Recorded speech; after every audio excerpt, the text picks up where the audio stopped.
1948. Cette année-là restera gravée dans la mémoire des Palestiniens et des Israéliens. Pour les uns la catastrophe, pour les autres la libération. Ben Gourion sait que le vote des Nations Unies n'est pour le moment qu'un morceau de papier. Il achète des armes en Tchécoslovaquie et décrète la mobilisation générale. Avant le départ des Anglais, il veut contrôler les régions arabes du territoire, élargir les frontières de l'État juif, attaquer plutôt que se défendre. Well, I think there are two chapters which stand out particularly as worse than others, although all of them are not very sympathetic. One is in April 1948. That is a month before the British leave, and actually a month, and it's important to understand, a month before the Arab armies enter Palestine. So this whole myth that some more critical Israeli historians put forward that there were expulsions, but they were a response to an Arab military invasion are not true, because the worst kind of ethnic cleansing took place a month before the Arab. La question de savoir si les Palestiniens, les 800 000 Palestiniens qui ont fui volontairement ou ont été expulsés, est évidemment, pour la question du droit au retour, un problème décisif. Donc, si vous voulez, il y a 50, 60 ans maintenant de manipulation autour de cette question. Et ce qui est important, et c'est pour ça que je fais ce livre, c'est qu'avec les nouveaux historiens israéliens, arrive une version de l'histoire qui était connue. C'était celle des Palestiniens et des historiens arabes, dès les années 60. Walid Khalidi, par exemple, qui expose ce plan d'expulsion. Mais là, on a toute une palanquée de preuves qui sortent non pas de l'imagination de tel ou tel, mais des archives de l'État d'Israël lui-même, de son gouvernement, de son armée, des journaux des dirigeants israéliens de l'époque, des dirigeants sionistes de l'époque. Donc on a une masse de preuves tout à fait considérable. Et c'est un choc, parce que pour la plupart des Israéliens, ce qu'ils avaient appris de cette histoire, c'est que les Juifs avaient accepté le partage, les Arabes l'avaient refusé, et ils avaient fui. Et donc tout d'un coup, ils s'aperçoivent que les Arabes avaient refusé le partage, pour des raisons qu'on peut imaginer sans mal, que les dirigeants sionistes avaient accepté, mais dans l'espoir qu'une guerre leur permette d'obtenir plus, c'est-à-dire plus de territoire et avec moins de Palestiniens dedans, et surtout que cette expulsion massive ait été démontrée. Alors ça, c'était un choc.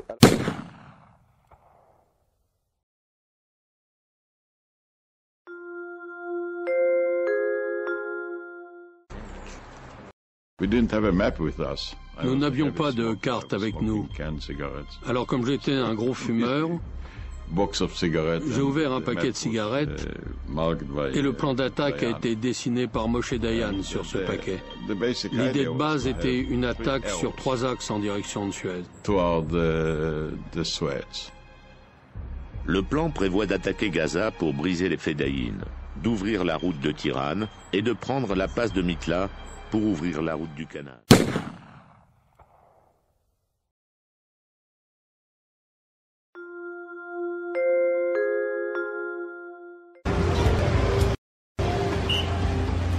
« 5 juin 1967. La matinée commence comme n'importe quelle matinée au Caire.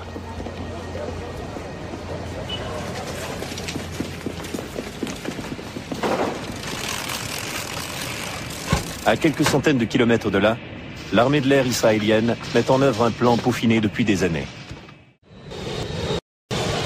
À la première heure, presque toute l'aviation israélienne décolle pour une attaque surprise. Cette attaque israélienne contre l'Égypte mènera à une guerre qui impliquera également la Jordanie, la Syrie, l'Irak et le Liban. Suite à cette guerre, Israël s'accapare le Sinaï égyptien, le Golan syrien, les fermes de Sheba libanaise, la Cisjordanie, Jérusalem-Est inclus et la bande de Gaza. «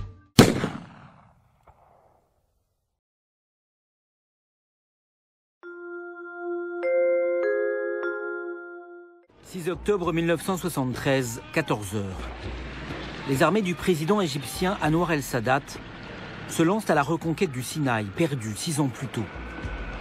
De leur côté, les troupes syriennes déferlent sur le plateau du Golan.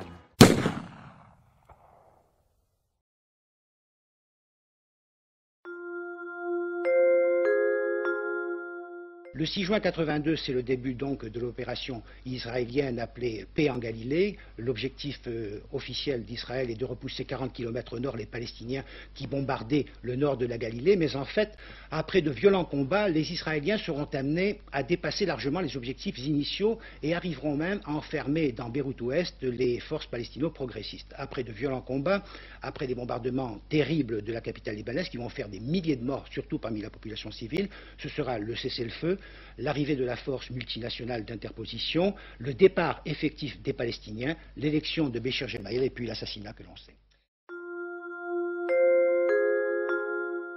L'intifada, la guerre des pierres, cet affrontement dans les territoires occupés par Israël.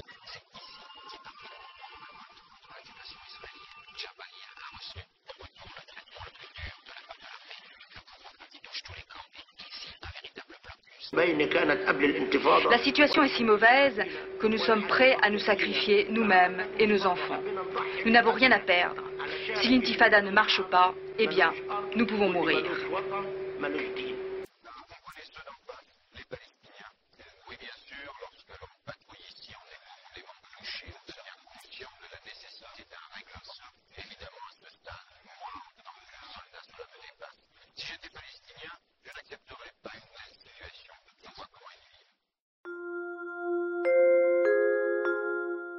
Je pense que l'acte qu'a commis M.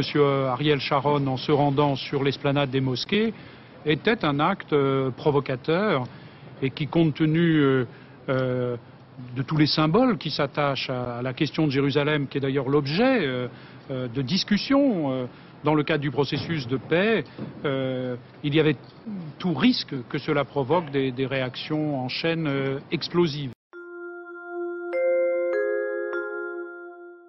It's Israel that's invading Lebanon. It's Israel that's attacking Lebanon, not Lebanon that's attacking Israel. Israel was forced out of most of the south of Lebanon in 2000. It still occupies a part of Lebanon since 2000. The Shebaa Farms area, which is subject to this latest UN draft resolution. Thousands of Lebanese prisoners have been kidnapped by Israel. I'm talking about the thousands of prisoners taken during the 18 years of Israeli occupation, illegal occupation of South Lebanon. These are the prisoners that have to be released in exchange for the Israeli soldiers that were captured at the beginning of this wave of the crisis. During this war, the Israeli propaganda machine has been at full throttle, churning out lie after lie after lie. The first big lie is that this war is a defensive war to protect Israeli civilians against Qassam rocket attacks. But Israel is not the victim. Israel is the offender in this conflict. 18 months ago, Israel imposed a cruel blockade of Gaza. The big lie is that Hamas broke the ceasefire. This is the exact opposite of the truth. It was broken after 4 months, not by Hamas, but by the Israeli army. Let's be absolutely clear about what happened. Firstly, this whole idea that that Hamas broke the ceasefire is just not true. In fact, it was broken after, in October, Israel killed 15 Palestinian fighters. They shot dead a mentally disabled Palestinian. They killed another 13-year-old in an intrusion.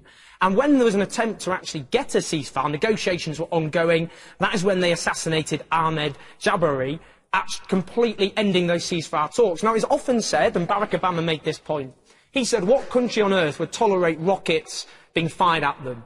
I ask you this, what people on earth would tolerate a siege which stops basic supplies getting in, an occupation, a 45-year-old occupation, a brutal occupation at that, illegal settlements all over the West Bank, which are in total violation of international law.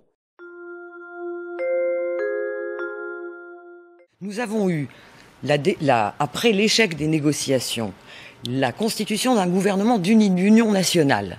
avec Mahmoud Abbas pour l'autorité palestinienne, incluant le Hamas, d'accord, et prévoyant de ramener Gaza au sein de la Palestine, puisque Gaza est exclu et complètement mise à l'écart. À partir de ce moment-là, qu'a dit le gouvernement de Netanyahou? Il a dit qu'il ne l'acceptait pas, alors que les États-Unis et l'Union européenne ont accepté le gouvernement d'union nationale. Et il a dit qu'il attaquerait le Hamas. Il y a eu le premier prétexte a été la capture de 3 colons que le Hamas n'a jamais revendiqué, et si ça se trouve, il n'a rien à voir avec cette affaire. Beaucoup de gens le disent aujourd'hui.